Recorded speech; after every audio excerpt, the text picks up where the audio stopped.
everybody, this is Matt Cameron, Region 4 Outreach and Communications Coordinator for TWRA, and today we are talking basic tips on how to help you be successful in the turkey woods this spring. I'm here with Mitchell Johnston of Dead End Game Calls and a good friend of mine, J.R. Adkins, and both of these guys are serious outdoorsmen and very serious turkey hunters, so we're going to interview them and see if they can help you bag you a spring gobbler this year.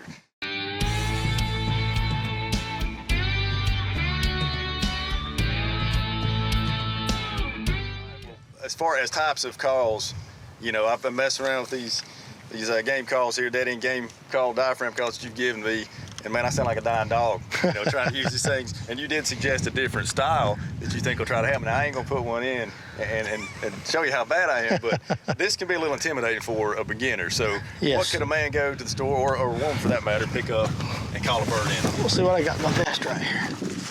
Yeah, I mean, honestly, somebody starting out, and this is what Mitchell's getting out, is a style of friction call.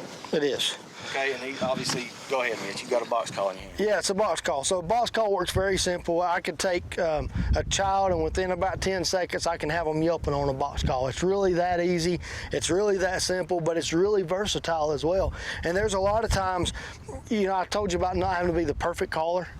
I'll never forget, I had my oldest daughter in the woods with me, Sarah. We were sitting in a field. We had a turkey that hadn't gobbled in I don't know how long. And I mean, here I am, a Grand National champion turkey caller, and throwing the prettiest yelps you could throw at this turkey, and he wouldn't make a peep.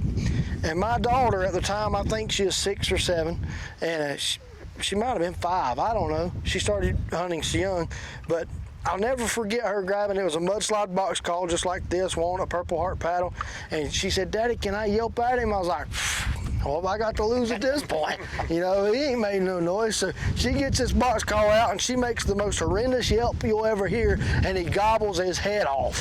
And I'm like, "Are you kidding me?" And so here she goes, I'm like, "Keep yelping." Yeah. So she had this little box call, and it's literally a slide of the paddle. All right. It's that simple. It's that simple. And she goes,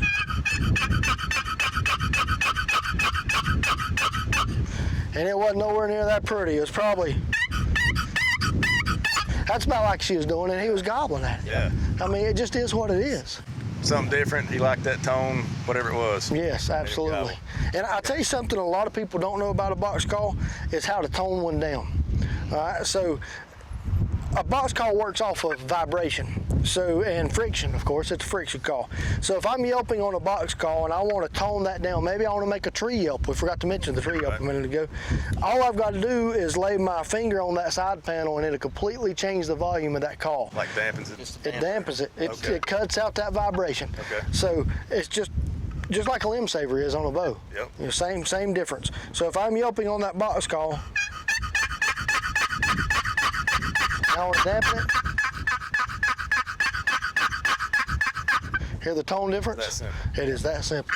For a tree call. Early in the morning, is that what you mean when you say absolutely, a tree call? When they're on the limb, they're waking up, daylight's just hit, and they're sitting there just soft calling, soft yelping a little bit, and they'll just.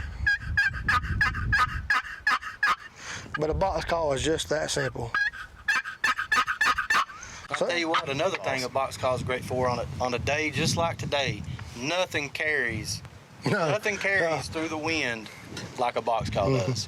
If you're wanting to locate a gobbler or get a gobbler, you know, striking a gobbler, if you're walking out the ridge running and gunning, and nothing's answered your diaphragm, or maybe you've run a pot call, slate call, whatever, get that old box call out, hammer some notes off on it, and a lot of times you'll get a bird to gobble at a long distance once you meet it. Absolutely. And a lot of times a turkey will hear you and he'll gobble, especially on a windy day, and you won't even hear him.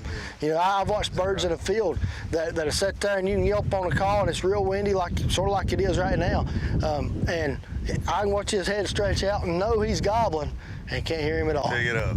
Okay. I will say one more thing. Yes, when you're at a distance, to be honest with you, nothing sounds as good as a box call. You're right. Is that, just the honest. Absolutely. I mean, a box call sounds. I mean, if you're 300, 400 yards from somebody and they rip a box call off or they rip a diaphragm, most times you're going to think, "Man, that was a real hen. That box call was a real hen." Now, a lot of people's, you know, really good on the diaphragm, and it sounds that good too. But for the average guy picking up a friction call or a mouth call, he's going to sound better early on with a friction call, a box call, or something like that. Absolutely. Gotcha.